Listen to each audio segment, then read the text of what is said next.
ये व्लॉग शुरू करने से पहले मेरी आपसे रिक्वेस्ट है कि चैनल को लाइक शेयर और सब्सक्राइब ज़रूर करना।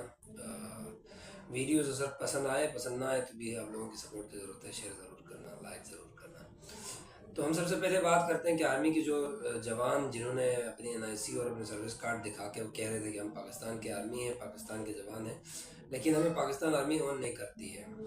तो ये असल में अगवा 6-7 आदमी किए गए थे, अगवा किए गए थे, या यरगमाल कहो या अगवा कहो या उनको उठा के ले गए ये कहो।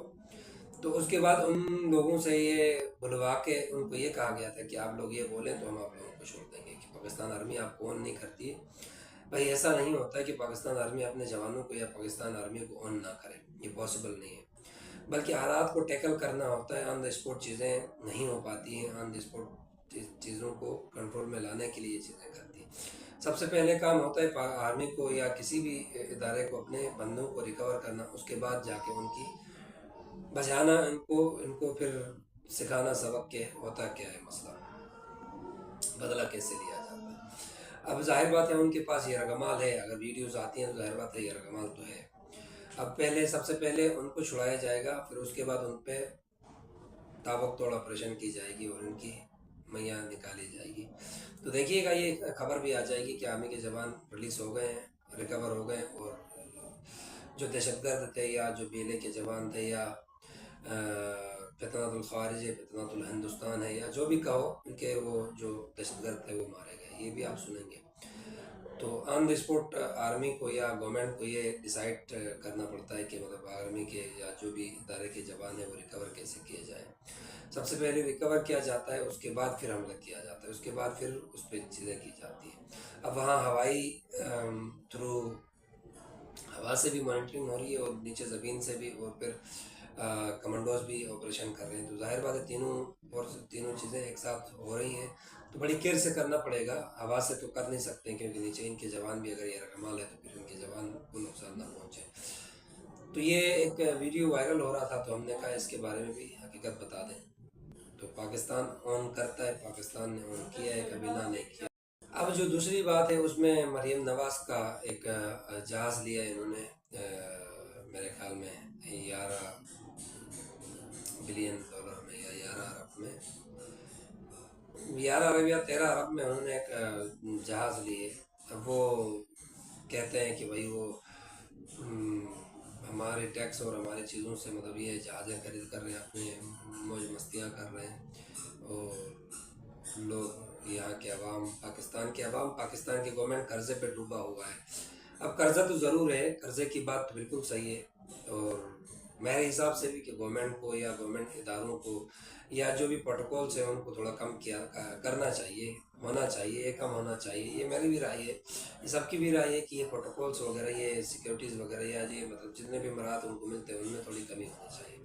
उनमें कमी होने से ये आवाम का फ़ायदा होगा, उनको कोई नुकसान नहीं होना है, लेकिन आवाम का फ़ायदा होगा। जहाज़ लेना अच्छा तो खैर नहीं था, जहाज़ बहुत सारे हैं उनके पास, वैसे भी जा सकते हैं, आ सकते हैं, कहीं भी जा सकते हैं, उनके पास किसी चीज़ की कोई कमी नहीं है।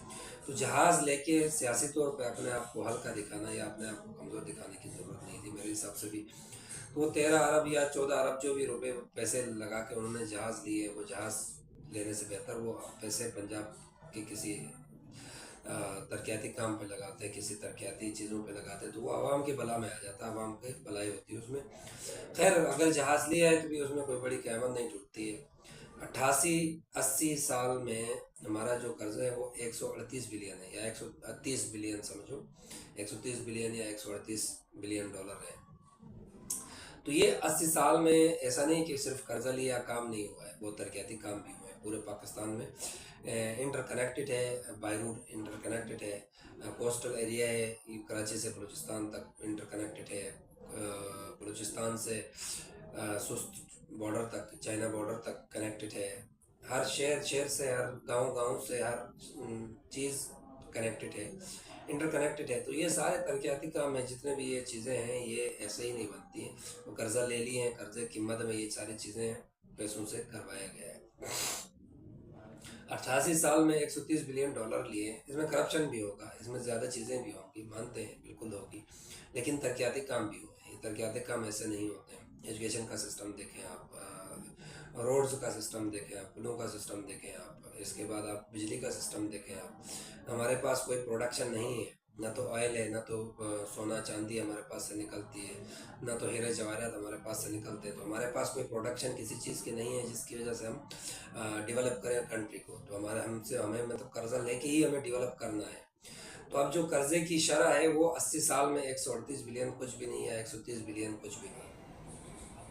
और अगर हम बात करते हैं दूसरे ममालिक के, तो आप अल्लाह भला करे बहुत ज़्यादा से ज़्यादा है।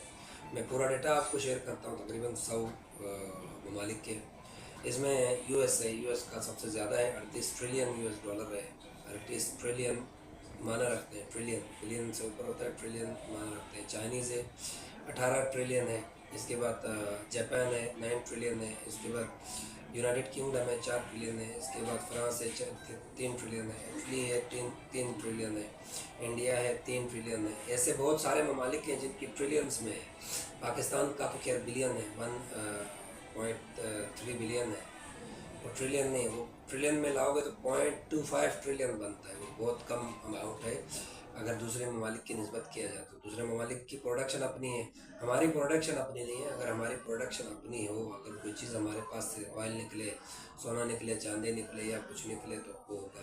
बाकी बिजनेस माशियत है, चावल है, चीनी है, गंदम है, ये सारी चीज़ें हैं, लेकिन ऐसी वो नहीं है सोर्स ऑफ इनकम जो मतलब पाकिस्तानी मैशियत को कंट्रोल कर सके। किसी हद तक चीज़ें दूसरी कर सकती हैं, लेकिन ऐसा नहीं है कि यहाँ बहुत सारी मादनियात हैं जिसकी वजह से हम जो का उधार है वो भी ख़त्म कर दे, कर्जा भी ख़त्म कर दे और सारी चीज़ें भी क्लियर कर दे। तो मैं पूरी लिस्ट डाल देता हूँ वीडियो में, आप लोग ज़रूर देखिएगा कि पाकिस्तान का कौन सा नंबर आता है और उससे पहले कितने ममालिक हैं, सबसे ज़्यादा कर्जे किस ममालिक के मत्थे लगे हुए हैं। तो सब तमाम ममालिक के कर्जे हैं, सब डेवलपमेंट के लिए, सब अपने तरक्की के लिए, सब अपनी चीज़ों के लिए कर्जे उठाए हुए हैं। किसी ने स्टेट बैंक से लिया, किसी ने वर्ल्ड बैंक से लिया, किसी ने कहाँ से लिया, किसी ने कहाँ से लिया, किसी ने कहाँ से लिया, यूएनओ से लिया, ईटीसी सबसे लिए। यूरोपियन यूनियन सबसे ज़्यादा कर्जदार है, यूनाइटेड स्टेट है सबसे ज़्यादा कर्जदार है, अमेरिका है सबसे ज़्यादा कर्जदार है। तो ये चीज़ें हैं। तो इसके बावजूद तनकीद तो हमारा देखो, ना रोना धोना तो हमारा काम है। पाकिस्तानियों का एक मतलब असूल है, अच्छा करें तो भी रोते हैं, बुरा करें तो भी रोते हैं, दोनों कंडीशंस में हम लोग खुश नहीं होते हैं। तो हमें सोच समझ और अपनी जो एक तरक्की का रास्ता है, या हमें एक अपने जहानत के एतबार से, जहानत के हिसाब से चीज़ें करनी चाहिए। और रोना धोना छोड़ के हमें मेहनत करनी चाहिए। अगर हम रोने धोने लगे रहेंगे ना तो हमें उससे कुछ नहीं होने वाला। तो हम कोशिश करेंगे कि हम रोएं धोए नहीं और हम सुकून से चीज़ें करें। और अगली जो बात थी वो क्रिकेट मैच के हवाले से है। बात थी वो क्रिकेट मैच के हवाले से है। आप लोगों को पता है वर्ल्ड T20 वर्ल्ड कप चल रहा है। उसमें कल जो मैच थी, पहली मैच जो थी वो श्रीलंका और इंग्लैंड के खिलाफ थी। श्रीलंका में थी, श्रीलंका हार गई होम ग्राउंड में, श्रीलंका को फेंटा पड़ गया, वो हार गई। सेकंड जो मैच थी वो इंडिया और अफ्रीका, साउथ अफ्रीका के खिलाफ बीच में थी। अफ्रीका ने टॉस जीत के पहले बैटिंग का फैसला किया। उसके बाद उन्होंने 188 रन का टारगेट दिया। उसमें जो डेविड मिलर है उन्होंने अच्छा खेला, उन्होंने खेलते हुए 63 रन बनाए थे। और ड्रेविस से उन्होंने 46 पे आउट हुए। उसके बाद उनके सारे बैट्समैनों ने थोड़ा थोड़ा रन बना के 188 का टारगेट मिला। जब इंडिया की बारी आई, इंडिया की पूरी टीम 111 रन पे ढेर हो गई मोदी स्टेडियम में। मोदी क्रिकेट स्टेडियम में एक मैच खेला जा रहा था, खाचा खाचा ग्राउंड भरा हुआ था, लेकिन मजा ले जो कि मतलब साउथ अफ्रीका के 6 और 4 में कोई ताली बजे, कोई दांत, कोई कुछ नहीं, खामोश सन्नाटा छाया हुआ था। और जब इंडिया की टीम ने बैटिंग शुरू किया तो वहीं सारा शोर शराबा, सही दांत, तालियां सब शुरू। फिर उन्होंने बैटिंग करते हुए मुकर्रर 20 ओवर में 111 रन पे इनिंग ख़त्म हो गई और 76 रन से ये मैच इंडिया हार गई। तो हमें बताने का मतलब ये है कि इंडिया की टीम जो एक फेंटा जो पड़ गया ना, घर में आके घुस के फेंटा जो मारा है साउथ अफ्रीका ने, अल्लाह भला करे, अल्लाह भला करे। इससे पहले भी टेस्ट क्रिकेट हुई थी, उसमें भी उन्होंने फेंटे मारे थे, और आज वर्ल्ड T20 में भी इनको फेंटा लगा है। तो ये पहला मैच था ग्रुप बी का या ए का, मेरे ख्याल में ए का शायद है, ग्रुप ए का पहला मैच था, उनको फेंटा पड़ गया। और अब आगे देखते हैं उनके दूसरे मैचेस में क्या होता है। तो गुरूर का असर नीचे होता है, हमेशा ये याद रखिएगा। इंसान को मेहनत करनी चाहिए, गुरूर नहीं करना चाहिए। तो मिलते हैं नेक्स्ट व्लॉग पे। उम्मीद है कि हमारा व्लॉग आपको अच्छा लगा हो। इन्फॉर्मेटिव व्लॉग्स हम बता देते हैं, ऑथेंटिक चीज़ों को आप लोगों के सामने रख देते हैं। तो हमारे चैनल को लाइक सब्सक्राइब ज़रूर करना, वीडियोज़ को लाइक शेयर ज़रूर करना। Thank you so much. Pakistan जिंदाबाद।